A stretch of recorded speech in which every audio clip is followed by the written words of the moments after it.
We know that you're God and that you're good and that you have a plan. So we ask that you would give her a sense of peace, a sense of your presence. You've been faithful, and we trust you in this moment and in the future as well. Thank you so much for Jesus. Ossification, the posterior langlinal ligament, which means that my ligament hardens to bone. It's a blood disorder. This bone growth was compressing on my spinal cord. And if I didn't deal with it, you know, in the end, I would have ended up completely quadriplegic. So there was no choice in whether I had the surgery or not. I had to have the surgery.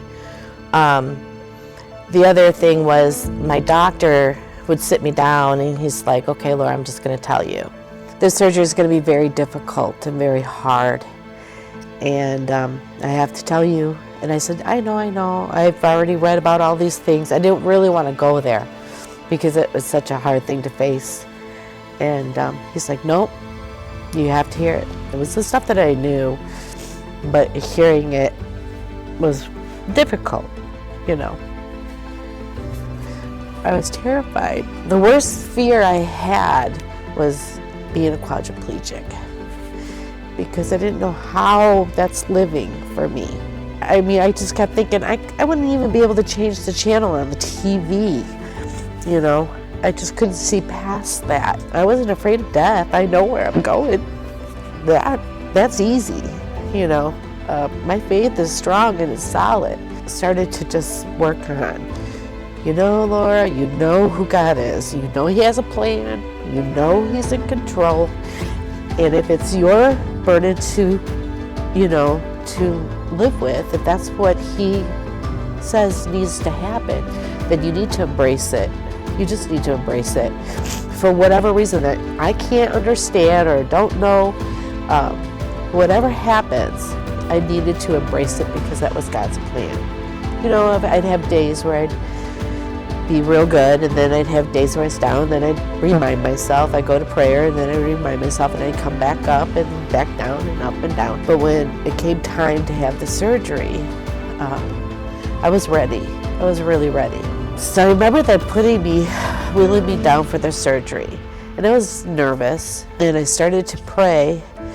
And praying was making me cry, and I was so nervous. And so I decided that I was going to sing worship songs. So I'm singing worship songs. I am singing, our God is an awesome God. And that's all I kept repeating over and over was this song.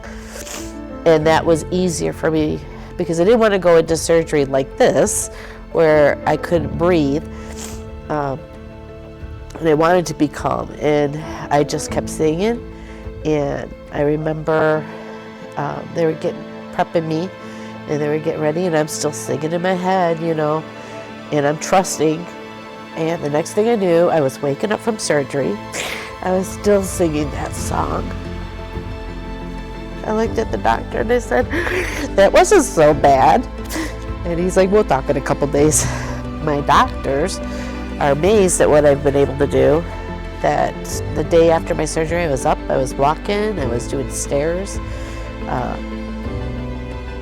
you know, and it's been really good ever since. I mean, there's days where it's hard, but, you know, it's nothing compared to what it could have been. And I think that was God.